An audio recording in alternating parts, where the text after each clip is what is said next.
Chakameh, thank you for joining us, and I will turn it over to you now. Hello, everybody. Thank you for joining us. Atusa, thank you so much for the introduction, as well as the initiation of this incredible program today. This event is about a topic that is obviously close to my heart, but also so important to every single one of us, and we don't talk about it enough. And I am extremely lucky because today I am hosting or moderating the conversation between three incredibly inspiring women. I will start off by introducing them and we'll get right to it. So the first person I will introduce is Leena Yousefi. She is a multi-award winning family lawyer and the founder of Y Law, the fastest growing female-led firm in Western Canada. She has been named one of the top 25 most influential lawyers in Canada, one of the Business in Vancouver's top 40 under 40, and was voted the #1 divorce lawyer in British Columbia. She has openly spoken about her battles with depression and anxiety, and I'm so incredibly happy that we can have her on the panel today. Leena, welcome. Thank you. The next person I will introduce is Dr. Banafcheh Hejazi. So Banafcheh is a family physician, a clinical assistant professor at McGill University's Family Medicine Residency Program, and she is a filmmaker. She has spent the better part of the last decade trying to break traditional taboos about mental health through her documentaries about depression and social anxiety. Banafcheh is a recipient of the Diamond Jubilee Medal for her volunteer work with victims of domestic violence. She is a frequent commentator in the media in Montreal on the topic of mental health among adolescents and victims of family violence. Banafcheh, we're very excited to have you. Thank you for joining us. I think we just need to have you turn on your camera. Lovely. And last but not least, Saeideh Fard. Sai is she's currently a senior VP of finance at Point Click Care, a leading North American cloud-based healthcare software provider. She has led multiple senior finance roles throughout her accomplished career, and she holds both Canadian and US CPA designations. Saeideh is she's, as many of us know in LinkedIn, she's very active in her community, championing causes that include helping women, youth, and immigrants achieve their leadership potential. As the child of achievement-focused immigrants, she has an early glimpse of an issue of mental health and resilience and has been open about her postpartum anxiety. Saeideh, thank you so much for joining us today. Lovely. Well, I think we're all here. However, I think Banafcheh, we're still waiting for your video to turn on. Ah, perfect. Yeah. Well, ladies, thank you so much for joining. We are very excited to have you. And before we begin talking about COVID and mental health, I like to start us off by a simple exercise of trying to remember the first glimpse when we still didn't have the vocabulary of mental illness. The first time you experienced something that felt off to you, and if you remember that point, and how did you deal with that? Whoever wants to go first, please start. I could start. So for me, personally, it really started with my immigration from Iran. Before coming to Canada, I went to France. And in France, we moved around a little bit, different places. So I can say that I went over, with Canada included, over 10 schools, and I was always the new kid on the block. So eventually, I started having social anxiety. And it was to the point that one time I was presenting and I had so much tremors that the teacher felt so bad and said, stop, it's okay, you can go and sit, because I really couldn't. So for me personally, dancing, ballet, classical ballet helped me. And that's why as a family physician today, I really emphasize on art. I just finished a documentary about how art can be a tool and sometimes replace medication.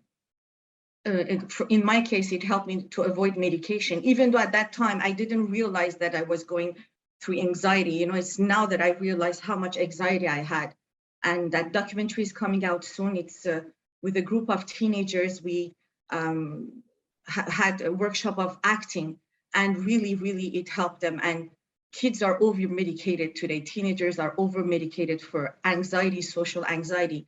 And I think art can be a tool. personally, it helped me a lot. Thank you for sharing, Banafcheh. Go next if we're good. Banafcheh, I think your story kind of brought back my own. So we have that in common. I think the earliest glimpse of into mental health, and at the time we just didn't use those words until recently. I think I actually haven't been either comfortable or even aware of some of the concepts that we're now talking about a little bit more openly. For me, my family moved to Canada when I was 10. I also had I have a history of moving around Canada, and I think the biggest kind of memory looking back around the idea of anxiety is that same sense of for me, it was cultural dissonance. It's just being in a different place and also losing the ability to speak. I'm a very expressive person. As I've grown older, I've realized that connection for me comes a lot through words, and just losing that and losing the ability to speak really caused a lot of sleepless nights, a lot of, even at that age, I was 10 years old, like really thinking about the types of worries that you normally have adults have, worrying about the future, worrying about success. And so I think what I used as a tool, there's a couple of them, I leaned into getting communication skills back. So I really went hard even at that age after mastering English as a second language to the point that it now feels a lot more like my first. I'm probably more comfortable in English. But secondly, I really thought about connection and just how much connection I had lost and what that, and set goals. The second one is pretty healthy. I think the first one, the whole achiever, the focus on achievement, I think that I've learned later on in life can actually lead to more anxiety. So we can talk about that after, but there's good and bad ways that I realized I've dealt with my anxiety in the past. Thank you so much for sharing, Lina. It's actually very interesting you asked this question, because I just had an experience yesterday that took me to that child, that the moment where the seeds of anxiety and depression were planted in my head. Mine was actually, it wasn't war or rape or blood or anything like that. It was just school. Like when we were going to school in Iran, I remember I was like 10 years old and we weren't supposed to take pictures to school. And one day I decided to take a picture of my parents. And I remember, I was with 20 kids and we were all playing in the backyard of the school, and the Nazem, I don't know what you call that in English, but like she came and she slapped me in front of 20 kids. And I remember I just kind of like fell down. And then it was at like 2 p.m. the school bus took me home, and from 2 to 5 my mom wasn't home. My mom was doing her PhD to become a university professor. She wasn't home, and during those 3 hours I literally felt like I was gonna die. I had the worst panic of my life because I was feeling so ashamed, and in my child's head I was trying to like resolve this situation. I didn't want to like shame my mom. I didn't know how my mom is going to feel about that. So for 3 hours, I felt like I was going to die. I felt like, and when my mom came home, she had never seen my face like that. But what happened is my mom and dad the next day went to school, and I don't know what they did or said, but suffice to say that those principals and Nazems never treated me like that. But what I needed, which I never got, was my parents coming to me and telling me I didn't do anything wrong, that it was okay. And because I felt like I had done something wrong and I was a disgrace, I started becoming a perfectionist, seeking validations, being a high achiever, trying to get away from people and be on my own, these were all defense mechanisms to try to avoid that feeling that I had. And I mean, you can't go back in time and fix things, but that's when it started, and it just came to me yesterday. Sorry, I'm gone on for a while, but just wanted to explain that in detail. No, that's perfect. Thank you for sharing that. And actually, on that note of your story, going back to your childhood, I'd like to just make a small note here that On this call, we're not giving any psychological advice. We're not sharing any sort of medical recommendations, and we're just sharing stories. So please take that also with a grain of salt, the stories that you hear. We're hearing very personal stories that need to be respected, and this is a safe space that we're holding. So just wanted to make that note. Let's begin talking about COVID. So I don't want to be repeating the news that we've all heard and read in different multiple papers that have been published. But just to kick us off, I'd like to share some research that has been brought to light within multiple countries. And I think this might be one of the rare chances in our time where almost every single person in the world has gone through what their neighbors has been going through, and that is COVID. This pandemic has impacted all of us in different ways, depending on the privilege of which countries we are living in, and it has lasted for quite a long time. And some of the side effects on this have been exponential, over 90% increases in some cases on the calls that call centers received over depression and anxiety specifically. The amount of increase in family violence, and not just for women, but also women and children, the increase in mental health conditions coming up for teenagers, as well as increase in suicidal thoughts that have happened across the board, men, women, and children. But one thing that Lina actually brought up when we were speaking about this topic last week is an incredibly good research that has been done and brought to light about post-traumatic disorder. So PTSD is a topic that we'll look at or discuss when there's a single event that causes trauma. And in this case, we have gone through a collective trauma. And regardless of how we deal with that, regardless of our coping mechanism, reality is that we've experienced trauma, and one way or another, we need to heal that. Mm-hmm. So I actually wanted to start us off by just recognizing that this has existed, and regardless of what we say, we all have had this traumatic experience that we went through. So we actually have chosen a couple of different topics we'd like to discuss, a wide variety of anxiety topics we'd like to talk about. And to get us started, Sai, I would love for you to share your experience with postpartum anxiety and or depression, because that was one of the topics that you personally have shared and talked about.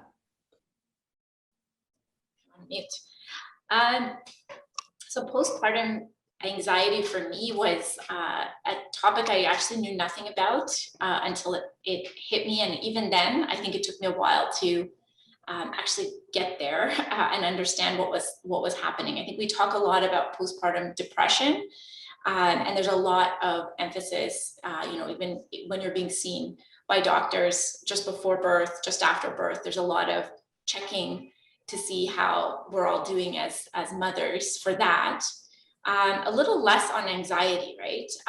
And for me, also the gap between when I actually experienced postpartum anxiety and birth of my second child was a bit longer. So if I really noticed the debilitating impacts of it as I went back to work. So I took a 6-month maternity leave. I started a new role, on day one, I actually could tell that I almost felt like a completely different human than the rest of my career. And at that point, that was actually my second CFO role. So in the back of my head, the logical explanations weren't there because I wasn't really, able to explain why I felt so off when I was in similar settings to earlier in my career. In terms of what that looked like for me, and I know it's different for everyone, there were a lot of episodes of like very emotional reactions to triggers that never existed before in my career. So I'll give one kind of tangible example. I got an email from my boss saying, I'm going to introduce you to this new person. He's an investment banker. I think, lots of great things to talk through.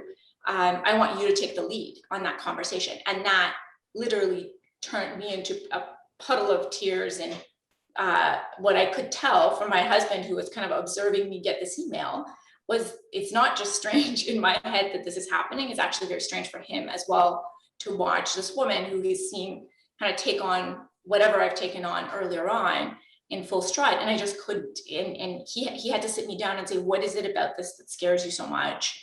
why are you having this, this reaction? And unpacking it, I realized, wow, that is anxiety, because I'm actually socially afraid of a scenario that I've managed very successfully earlier on in my career. And so day after day, I was able to see, that I'm trying to hold it together, but I needed every hour or two, I needed to go talk to myself in a bathroom stall to calm myself down. And so looking back, I spent a lot of time in bathrooms, both at work and at home.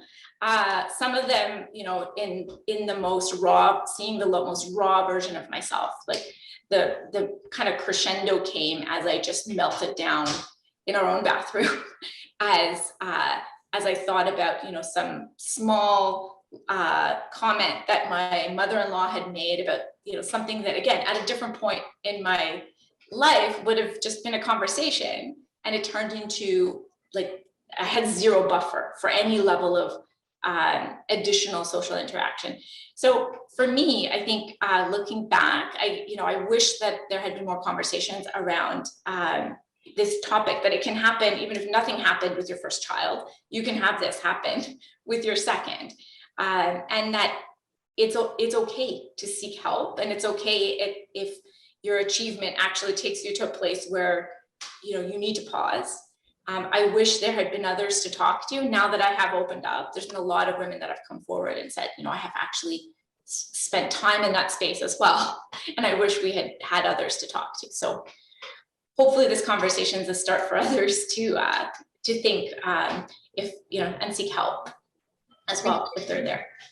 Thank you for sharing that. I'm sure this will already add value to a lot of new moms or to-be moms in the future, and to something to be aware of.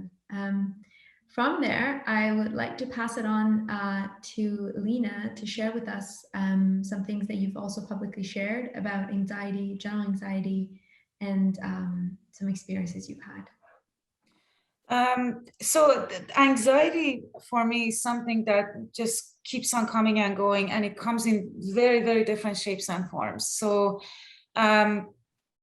like I said, going back to that experience, I started growing a shell around me, and I started, kind of hiding that child inside, and then dealing with the world through all sorts of, unhealthy ways. And one of them was anxiety. And I remember when I was in my 30s, I just wanted to disappear. And I went to my psychologist, and he asked me, he's like, what's wrong? And at this point, I'm a lawyer. I finished my law school. I have my own business. I have good parents. I have a great sister.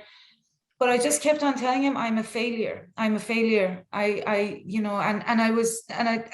I said it out loud, I finally realized there's a problem here, because I was even feeling guilty about going and do yoga, because I wanted to spend all my time making sure that, my image and my work and my achievements are perfect. So everything, I had become a workaholic, and I was also ashamed of myself. There was, there was so many things wrong with that. And what he did was, like you said, Chakameh, this is a very safe space. People have many different ways of dealing with anxiety. I for one totally agree with Banafcheh that art is one of the ways to deal with it. The other ways that my psychologist dealt with it again was to bring up the repressed memories, which was that instance I told you. I didn't even know that existed until he brought it up, and then it was a lifelong practice of kind of taking myself back and pausing and saying that all these feelings are coming from your childhood, and that you're not this person, you're safe. So I still go through that. A part of why I am who I am is because of my anxiety. So I appreciate my anxiety. In fact, I love my anxiety when I can control it and I can sit with it.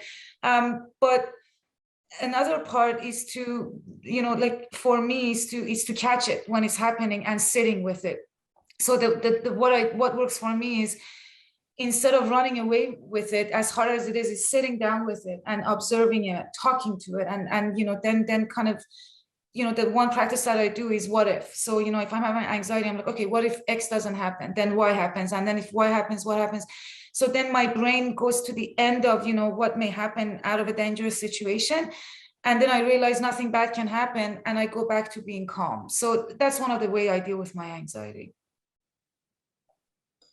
Thank you for sharing that. And Lina, it's so clear of how aware of yourself and your thoughts you are with the way you speak about your anxiety, and with so much love. It's so beautiful to watch how aware of it you are. Thank you for sharing. Thank you very much. Yeah. Thank you. So Banafcheh, I'm going to head over to you. And one of the topics I like to talk about is one of the most heartbreaking and complicated conversations that has come up during COVID, and that's domestic violence. And I know that you've worked on multiple documentaries about this topic. So I would love for you to share some information about that during the past 2 years. Sure. So I've been working for family violence shelters about 20 years now.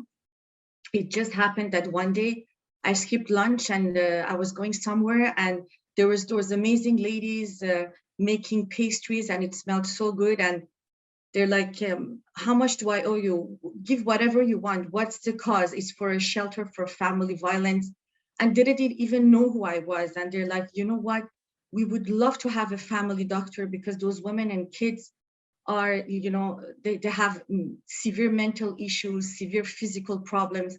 And it was just like a call. And I said, should I tell them? And I told them, and that was it. 20 years ago, I started working with these amazing teams. And definitely it's a big issue. And because of COVID, unfortunately, it became even worse. So before COVID, they were saying in Canada, because I have more the numbers of Canada, it was 4 women out of 10 who experienced a form of violence, because we have to understand that there are different kind of violence.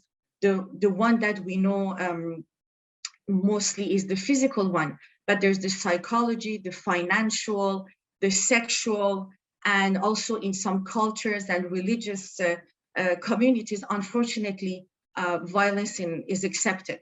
So what we know internationally is that, unfortunately, and we are sure in the medical field this is underestimated, but the number says that at least 30% of violence has been increased during COVID, and also the form of the violence is more severe towards women and children, unfortunately. So this is something that we are trying, to put water on fire. But I think it's very important, not only in Canada, but internationally, that the government really gets more involved, puts more budget. I mean, just understanding how to isolate these women and children during COVID. Imagine a woman in a shelter which is packed, which is full, that gets COVID with the children. It was a disaster just to find a spot to put them in the shelter. So they had to go to some hotels where they had no security, and where sometimes the aggressor would have access to that hotel. I mean, it was very chaotic. It was something that was a disaster. And also, don't forget that a lot of women are involved in the health system, and a lot of them were going through burnout. So there was a lack of even workers taking care of these women. So it was a very, very serious and bad experience. It was, as a family doctor, I was trying to help, but this is really something that the government is trying. I mean, they're trying to put more budget for it, but unfortunately, I think the impact is going to take many, many years to improve. Thank you, Banafcheh. And would you be able to share a little bit more about how these these environments and these situations manifest themselves in the the long-term mental health of the mom and the children as well? Of course. So we know that psychology, it could be PTSD, anxiety, depression, suicide ideas, eating disorders, insomnia, substance abuse. I mean, this is crazy, the low self-esteem, we know in psychology, is the toughest one to work on. It's really hard when you have a low self-esteem. This is the toughest one to improve. So this is something that the mental health is deeply affected for these women and children, because we know when it's physical, it's sometimes, to be honest, it's easier to heal a physical problem than a mental health. Mental health is invisible, but it's 10 times harder to improve it long term. So it's something that we and in Canada, I don't know how it is international, but in Canada, we have a lack of doctors, we have a lack of psychologists, we have a lack of social workers. So this is problematic right now. Thank you for sharing that. And thank you for the work that you do with them every single day. Thank you. Thank you so much. Just before we move on to a topic that I think everyone on the call will relate to, which is burnout, I'd like to actually bring up a topic that Saeideh brought up on our call last time. So many of us have come from immigrant backgrounds, and regardless of what country of origin we have come from or what country we live in right now, one thing is for sure, that there is at least one country in the world that's suffering from war and disaster, whatever that is. And again, as I mentioned, that has some impact on our psyche and our DNA, regardless of where we end up at or where we are at right now. And if you don't mind sharing, Saeideh, do you mind bringing up the story that you shared about the war of Iran that you had experienced, or I guess your parents experienced? Sure. Thank you. I didn't know you were going to pick that one out as one to cover. So I don't know who makes up the audience, but for those of us who have lived through the years of war in Iran, I realized for myself that during the early days in the pandemic, that there was so much PTSD left over from those days. And there are different points in my life where, similar to Lina, I think back to some of the the uniqueness in our upbringing. I was 10 when we left, but there was certainly, I was tearing up as she was talking. I'm sure some of you on the call were as well. Those are shared experiences. There's a lot of kind of shared pains or shame in some of those memories as we think back, and we think about, wow, how much they've affected us. But in this case, on the pandemic side of things, I was in a grocery line, panicking, similar to a lot of other folks, panic shopping.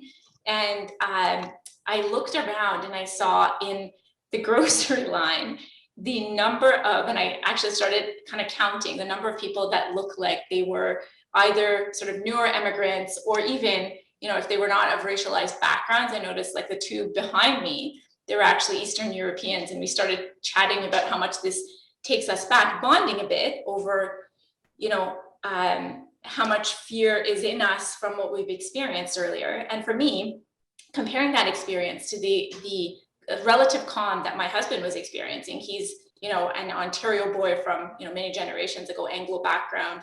He didn't even understand the early days where, the extreme anxiety that I was feeling and the level of protectiveness that I was feeling for friends and family, both in Canada and abroad.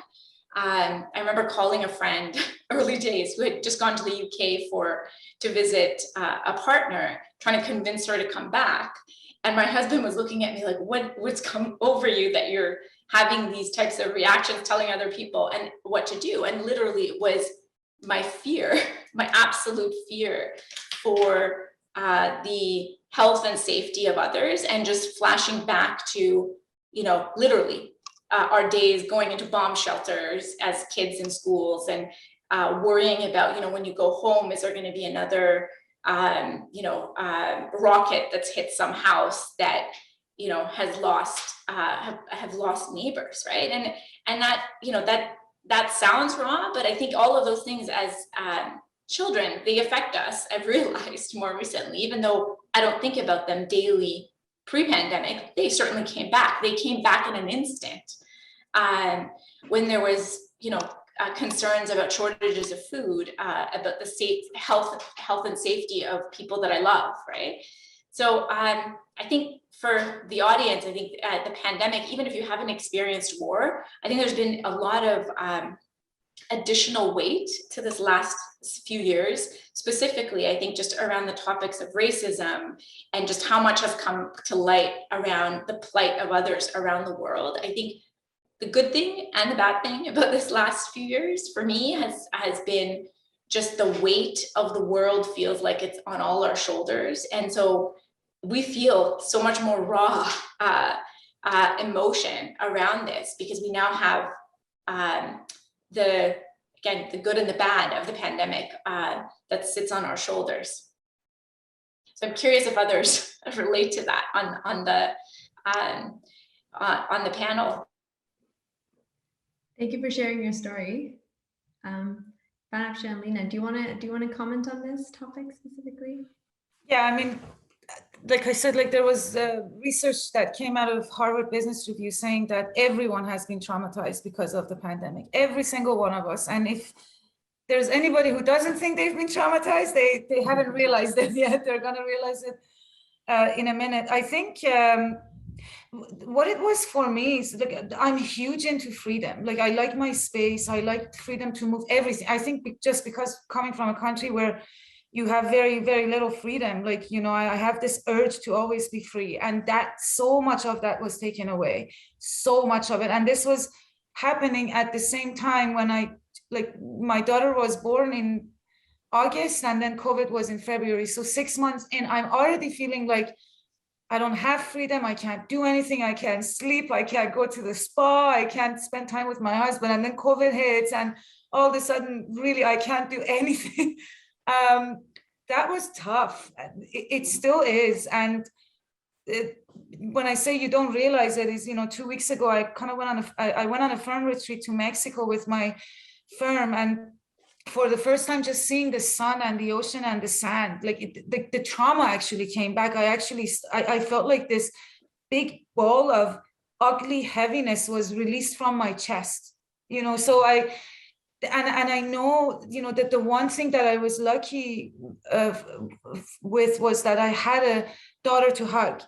And, you know, during COVID, a lot of people couldn't even hug each other, you know, like a lot of people who were alone, they couldn't even talk to each other. And, you know, just following what Banafcheh was saying, you know, I'm a family lawyer. So all those abused women, not all of them, but those types came to me and I couldn't agree with me. Not like, so they were saying, if I was beat up once a day, now I'm getting beat up 10 times a day because we're in the same household.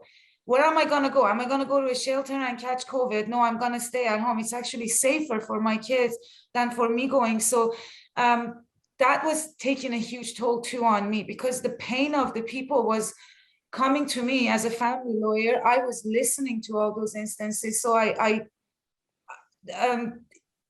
what I did, and again, this is going to be, I've been kind of wondering if I should even talk about this because right now it's a taboo, but I'm going to say it because it helped me profoundly.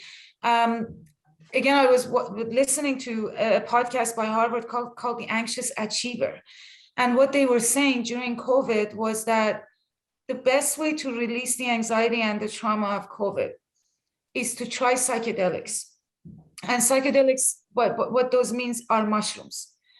And I know that they're looked at as some sort of party drugs or whatever, and we shouldn't do them, but I gave it a chance and I tried it in a very guided, private way in nature. And what they did for me was that they cleansed me from the inside. They cleansed my soul from the inside out.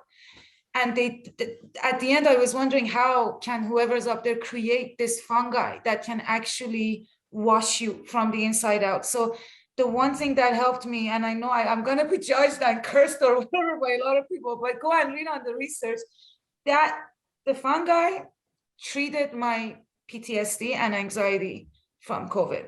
And ever since I did it, I felt great. So, and I've only done it twice in the last two years. It's not addictive. It's not something that you have to do every week, but it does connect you with, again, the inner child and health, and it makes you cleanse. So that's what I did during COVID. And, you know, I don't care who knows it at this point. There you go. Thank you for sharing that story. And I just add 2 comments about 2 books. If anyone's interested to learn a little bit more, both about the story of war and how it stays in your bodies, not just from one generation, but within generations. There's a really good book called The Body Keeps the Score. And that's a really good book to read about intergenerational also trauma that can travel. And if you're interested in or curious, again, to learn a bit more about psychedelics and what they can do and what they have done and the research around that, there's a book that was published a couple of years ago called How to Change Your Mind by Michael Pollan. That's a really good book for a starting point to better understand different types of psychedelics, whether they're truffles, mushrooms, or ayahuasca, DMT, all of them. And if you are more interested in trying them, the good news is in Canada, especially in BC, we're starting to get some assisted, like, so there's a psychologist or a shaman, someone who actually can guide you through it. So this is not a party drug that we're discussing here. It's more about like how it could be used to actually therapeutically improve many things, including PTSD and non-treatable depression. These two, there's published papers about its impact. Banafcheh, before we get into techniques of how we can actually improve our mental health, I'd love for you to share a little bit about burnout. Yes, absolutely. Burnout during COVID, after COVID, and kind of guide that as a way for us to get into techniques of how we can help. Sure. So burnout in my field, in medical field, is much higher than the population, and suicide is 2.5 times higher than the population. Many years ago, I went myself through a burnout. I was lucky enough to consult rapidly because I have a friend who's a psychiatrist, so I consulted. And after that, like I mentioned, because my second job is, and I guess it's my antidepressant, is to make documentaries. I'm very lucky to be having these two hats as jobs. So I decided to do a documentary about burnout and suicide among doctors. And we did a Canadian tour. We went through all Canada. We met doctors, residents, and it was beautiful to share because it's so taboo in that field that it was very nice to be able to break that taboo, which still stays a taboo. There is a study showing that it takes 8 years for a doctor to consult. So saying that, I have to say that with COVID, of course, everything is getting worse. Unfortunately, around me, a few doctors just quit working. There is a lot of doctors on sick leave. So imagine already a country like in Quebec or Canada having a lack of doctors that I was mentioning, and now it's just getting worse. My practice is heavier because there is more burnout, depression, and then I feel that with this lack of colleagues at the hospital, I'm also probably very close to get a second burnout right now, but I'm consulting. And what I would like to say is, when you feel you are going down, please consult, because that's the key. That study that says 8 years, it's terrible because you have enough time to suicide, have a severe depression, and go through things that you don't deserve to go through. So breaking the taboo, I think, is the main thing. Understanding that it's okay, we're going through a rough time. And this is always what I tell my patients. I'm coming from a background where already burnout, depression, anxiety is taboo. And then I'm in a field where it's very taboo. So it's a lot of taboo we have to break. But again, really, really consult. When you feel that you have these symptoms, don't stay and just try to think that you can manage it on your own. Go see a psychologist, a psychiatrist, a family doctor, a social worker. I know sometimes it's not easy to have access. Talk about it to your family, because if doctors go through burnout and suicide, so we are all humans, you know, this is what it is. And COVID has really had a bad impact on burnout and anxiety, for sure. Thank you so much for sharing that. And I'd like to just use the little bit time we have left to talk about toolboxes. So what can we have in our toolbox in terms of tools and practices that can help us when we have those moments? Again, not replacing seeking psychological help when needed, like a psychiatrist, psychologist, or social worker, but personal techniques that you use or that you've seen work for you. And if it's okay, I'll start it off with Psych, if you don't mind sharing you're on mute still. We have to do it one time. This is yeah. Can you hear me? I'm all good now, right? Yeah. I think it does feel very personal. So I've obviously had other friends who and who've gone through these journeys with different toolboxes, but for me, the ones I'll just kind of name a few that have helped. Physical exercise was not a part of my sort of childhood prioritization. I've realized as I've gotten older, especially as I've closed in on 40, that is a huge mental health boost for me. Specifically, I like being around other people when we're exercising. So it's just the physical benefit plus the connection. As an extrovert, that's important to me. Meditation, I've always had a tough time with, but again, as I've gotten older, I've realized guided meditation works better for me than just trying to meditate on my own. I have a really hard time turning off my brain. So the guided meditation, again, being in classes, I've realized the ability to focus a little bit more in that type of a guided setting. That's big. The other thing is just, again, as an extrovert, I think connection. I think Banafcheh Hejazi kind of talked about talking to family or talking to friends. I think having trusted relationships where I can be myself and open up about some of the struggles. And I've noticed actually it results in others opening up as well. The whole authenticity of just living and loving yourself and allowing others to observe you in your raw form. I think Lina kind of spoke to that, just sitting with yourself and just accepting yourself that this is who I am and I can work with this.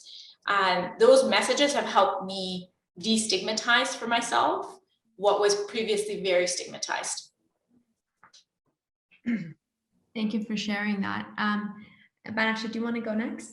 Sure. So for me, burnout, my burnout really taught me a lot of things. First of all, because I'm a perfectionist, like all of you guys here, and being in a field that is very challenging and you have to give a lot of energy, there's a point you have to put your limits and say no. And I guess before I wasn't doing that. So I think it's very important that you keep the energy so that you can give quality. So this is what I learned, is really to say no when it's really time to say no, and eat well, sleep well. And also what is very important, I think, is to have a passion beside your work. It's, for me personally, is making documentaries, making films. Even it was exhausting during COVID. I did it 4 months. I had like a double job, but I was coming home, sometimes it was 1 a.m., but I was full of this energy because that was a passion. That was something I was doing on the side. I'm exaggerating because what I was doing was really taking a lot of time, but just to have something, a passion on the side, and be able to go back to your teenage years, and if it's music, if it's exercise, if it's painting, whatever, just don't forget about it. It's important to take time to do something else. Beautifully said. Thank you for that. Lina? Okay, so a couple things that we all have to realize is that our brains do two things. One is chatter and one is wandering. So chatter is when your brain is constantly talking to you and analyzing situation and the world around you, and what you should say, what you should think. That's actually a survival mechanism, the chatter. It helps you make sense of the world. And the wander is what makes us create. We start like thinking and imagining and whatnot. So these two things are very healthy. But when they become unhealthy is that when you're constantly experiencing chatter and wandering, it's constantly talking, you're constantly like you can't just focus on what's happening now, you're always somewhere else. So the only proven technique to make sure that the chatter and the wander can be maintainable is meditation. And it's very difficult to do it. Meditation is very difficult. It's a practice and it's very difficult at the beginning. I personally do something called Transcendental Meditation for 20 minutes before everybody wakes up in the morning. But any kind of meditation is going to achieve the same goal.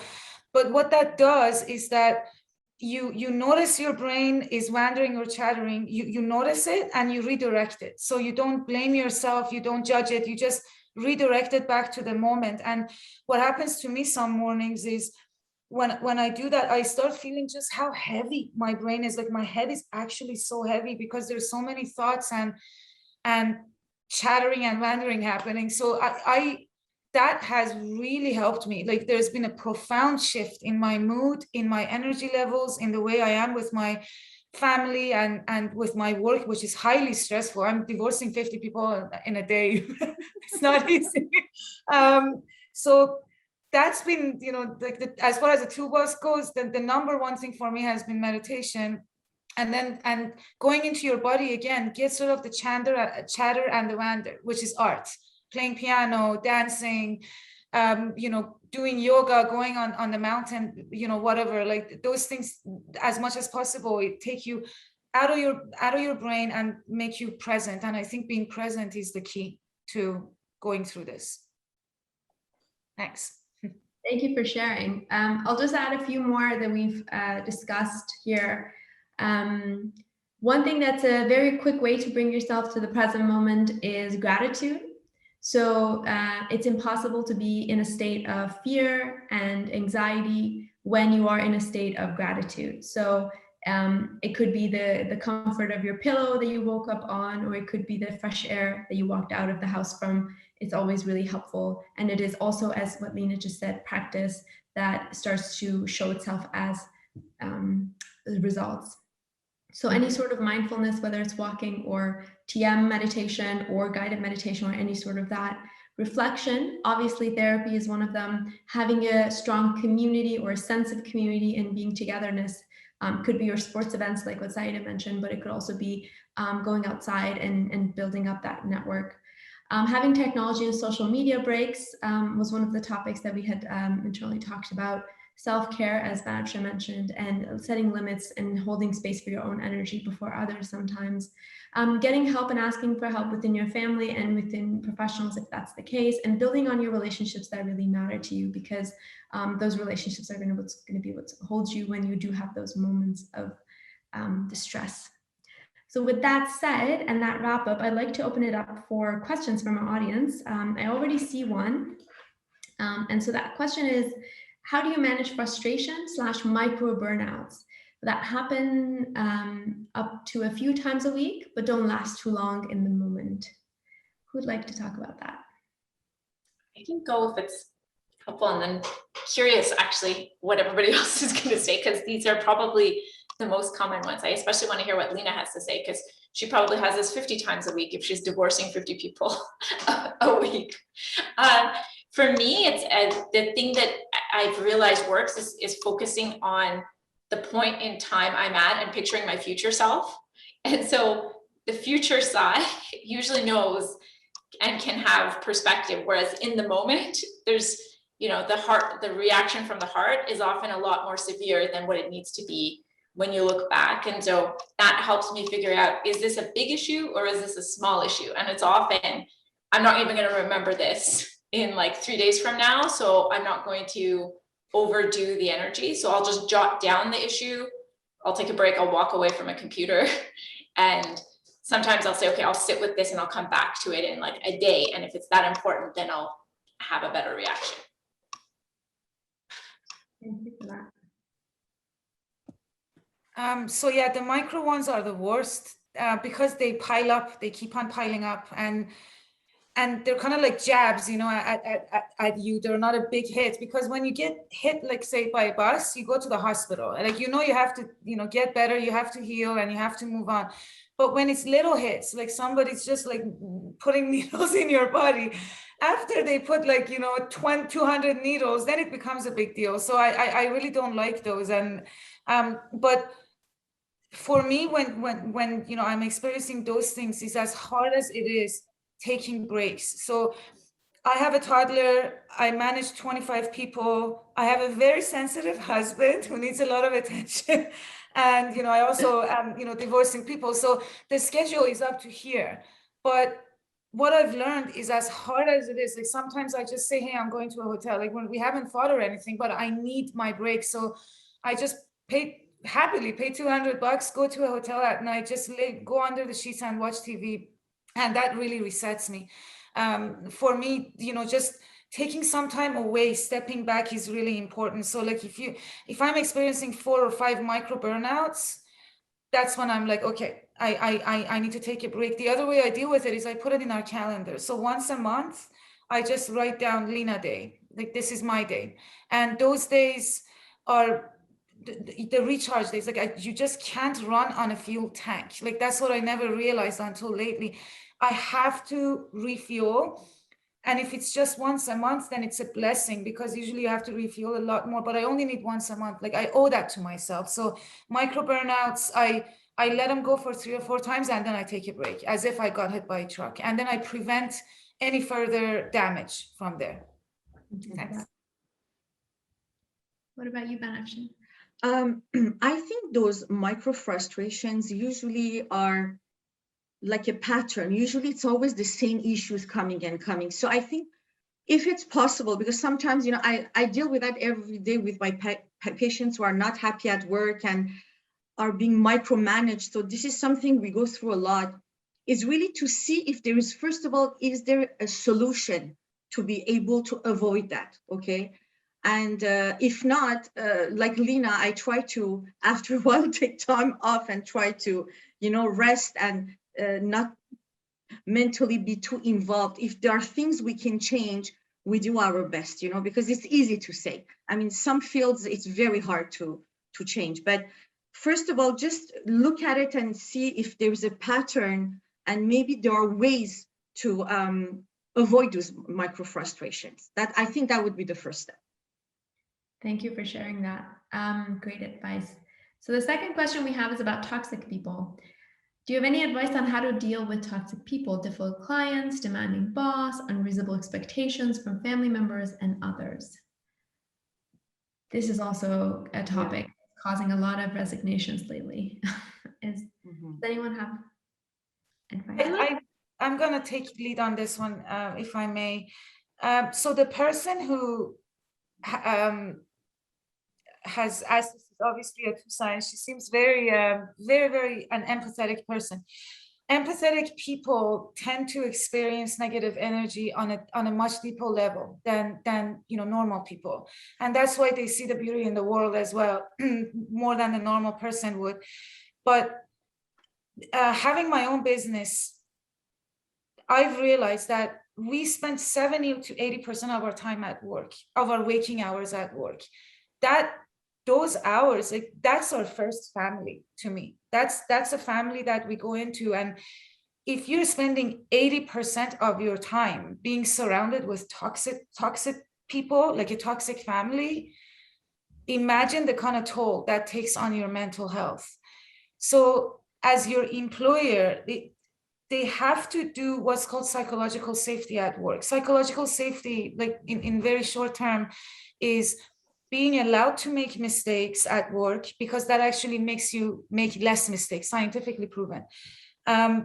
Being allowed to be who you are, being allowed to talk to your boss and say that you're being a jerk, and the boss taking that constructive feedback, and being allowed to communicate with whoever is making you feel the way you do. So if you're actually at that stage of even asking this question, there's something profoundly wrong. And if the people who are creating this problem are not open to communication or constructive feedback or hearing it, then you need to make a change, because you wouldn't tell your child to spend 80% of their time in a toxic environment. Then why would you do it yourself? And that blows my mind. Like, if one bad apple walks into my office and creates any amount of negativity, they're out. And that's just me as a business owner, but doing that for the business.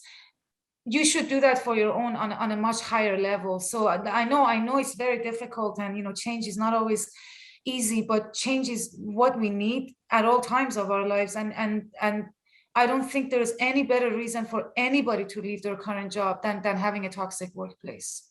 Yes, I really don't. So yeah, thanks. So I could continue on that same idea. I think it's very important not to have any tolerance. I would go even further and say that sometimes that toxicity, we can call it violence. We have psychological violence, which is unfortunately increasing in workplaces.